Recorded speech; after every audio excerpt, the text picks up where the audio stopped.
सब जानते हैं कि पूरी दुनिया सप्त द्वीपों पर बसी है और सप्त महासागर, आकाश में सप्त ऋषि,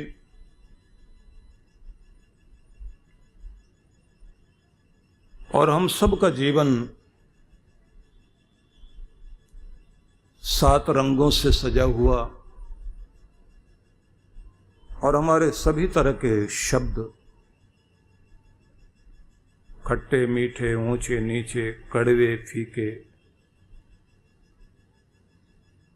सभी 7 स्वरों में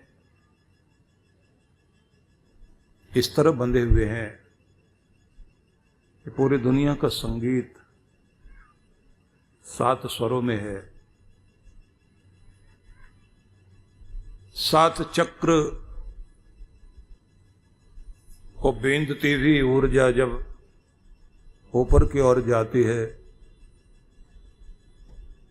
तो ईश्वर की अनुभूति होती है।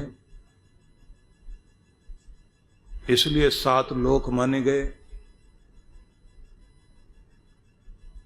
और कमाल ये किया कि भगवान ने जीने के लिए भी 7 दिन दिए। इन 7 दिनों को यदि हम समझ सकें तो हर दिन हम अपने जीवन को प्रगति के पथ पर अग्रसर कर सकते हैं, उन्नत हो सकते हैं। इसलिए जब रविवार से हम शुरू करते हैं तो इसका अर्थ है सूर्य, प्रकाश, देवलोक जहां से प्रकाश आ रहा है भूलोक की ओर। तो अंधेरे, भ्रम, संशय, निराशा, नकारात्मकता,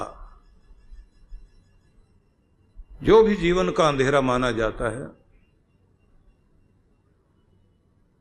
उससे नहीं बल्कि हमारे जीवन में प्रकाश हो, ज्ञान हो, अंदर और बाहर से हम रोशन हो सकें,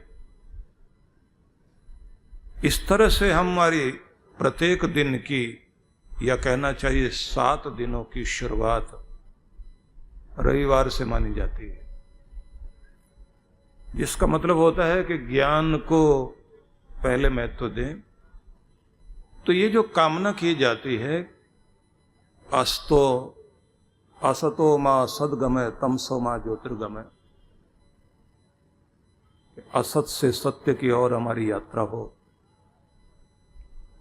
अंधेरे से उजालों की ओर और मृत्यु से अमृत की ओर हमारी यात्रा चले। मतलब भूलोक से हम शिवलोक की यात्रा करते हुए मरण धर्म अमृत की प्राप्ति अवश्य करें। तो इस सब में एक महत्वपूर्ण कड़ी है कि सबसे पहले ज्ञान की दिशा में हमें प्रयास करना चाहिए। सीधा अर्थ हुआ, सीखना जारी रखिए, सीखना कभी बंद मत करिए। आपके स्कूल के साथ ही विद्यार्थी काल या कॉलेज के साथ ही विद्यार्थी काल समाप्त नहीं होना चाहिए। जब तक आप इस धरती धाम पर हैं, यहां शिक्षण भी है और परीक्षण भी है। तो परीक्षण तो होगा ही होगा, परीक्षाएं तो जारी रहेंगे। अगर शिक्षण नहीं होगा तो फिर परीक्षण में फेल हो ही जाएंगे। इसलिए सीखना जारी रहना चाहिए। इस बात को नोट कर लेना कि शिक्षण भी है, परीक्षण भी है इस धरती पर हमारा। परीक्षण तो अनिवार्य है ही, शिक्षण ऐच्छिक है। परीक्षण में पास होना है तो शिक्षण जरूरी है। तो प्रशिक्षण भी लेना होगा, शिक्षण भी करना होगा। तो इसलिए सूर्य की ओर चलें। तो कहा गया परमात्मा ज्ञान देता है, तो समस्त सूर्यों का सूर्य तो वही है। तमेव विदित्वा तिमृत्युमेति नान्य पंथा विद्यते अनाय। केवल उसी को जानने से ही सब दुखों का अंत होगा, किसी और को जानने से कुछ नहीं होने वाला। वेदा हमेतम पुरुषम महांतम आदित्य वर्णम तमस परस्तात, ऐसा कहा गया है कि वह सूर्यों का भी जो सूर्य है, प्रकाशों का भी जो प्रकाश है, परमात्मा, उसको जब तक नहीं जानेंगे, उसकी ओर जब तक नहीं चलेंगे, तब तक हमें दुखों का हमारे अंत नहीं होगा। तो ये बात भी समझ लीजिए कि जिस तरह से खजाना पूरा खुला हुआ हो और एक एक खंड में अलग अलग चीजें रखी हों, अलग अलग द्वार हों, कहीं तांबा है, कहीं चांदी है, कहीं सोना है, कहीं हीरे हैं, कहीं जवाहरात है। परमात्मा में भी बहुत असंख्य, हजारों नहीं कह सकते, लाखों नहीं कह सकते, करोड़ों भी नहीं कह सकते, असंख्य संपदाएं हैं। तो ऐसा खजाना है भगवान। अब आपने ये देखना है कि अपनी साधना से कौन सा द्वार खोलना और कौन कौन सी शक्तियां प्राप्त करनी। जो जो शक्ति आप प्राप्त करते जाएंगे वो विभूति आपको प्राप्त होती जाएगी और आप विभूतिवान होते जाएंगे, वैभवशील होते जाएंगे। खुलेगा रास्ता तपस्या से, ध्यान से, जप से। शक्ति जगदम्बा जगजननी मां परमेश्वरी, उनके 9 रूप माने गए हैं। जयंती मंगला काली भद्रकाली कपालिनी दुर्गा क्षमा शिवा धात्री स्वाहा सदा नमोस्तुते, वो 9 रूप हैं उनके। तो शक्ति तो एक ही है 9 रूपों में। उस शक्ति का स्वरूप फूल की तरह खिला हुआ दिखाई देता है। अब उस शक्ति को आप किस रूप में प्राप्त कर सकते हैं, क्या तरह से अर्जित कर सकते हैं, ये आपने देखना। लेकिन मार्ग एक ही है, तपस्या करते हुए अपने मन को एकाग्र करना।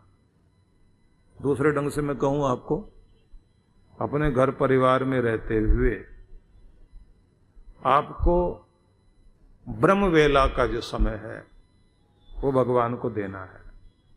और सांध्य काल जैसे ही आता है उसके बाद संधि करना जरूरी है, परमेश्वर से जुड़ना जरूरी है। मतलब एक है शांति काल, जिसको आप कहेंगे संध्या काल। दूसरा आपका प्रभात का काल है, जिसमें आप ब्रह्म से संयुक्त होने के साथ आनंद की ओर यात्रा करते हैं।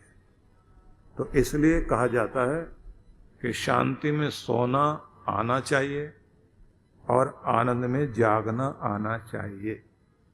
जिस आदमी को आनंद में जागना आ गया और शांति से सोना आ गया, समझ लीजिए उसने जीवन को महोत्सव बना लिया।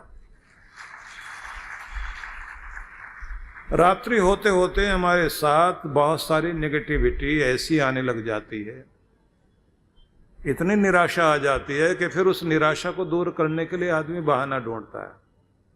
कुछ लोग उस समय नशा करने में लग जाते हैं, कोई टीवी के आगे बैठा रहता है, और कुछ भले लोग वे होते हैं जो फोन को खोल कर बैठे रहते हैं और फोन में जब तक जो है आधी से ज़्यादा रात ना बीत जाए तब तक उनका किसी का व्हाट्सएप चालू है तो किसी का जो है वो फेसबुक चालू है। तो हम और अधिक से अधिक निराशा अपने साथ में जोड़ते चले जाते हैं। और ऐसे लोग जब उनसे कहें कि भगवान का मंदिर बुलाता है आपको, वो कहते हैं मोबाइल भी एक मंदिर है, व्हाट्सएप देवता है और ग्रुप वाला पुजारी है। संदेश जो दे रहा है वो दानी है, सहयोग कर रहा है, और जो ले तो ले और रिप्लाई ना करे तो वो मंदिर के सामने बैठा हुआ भिखारी है। यात्रा जारी, परिणाम अशांति से अशांति की ओर यात्रा।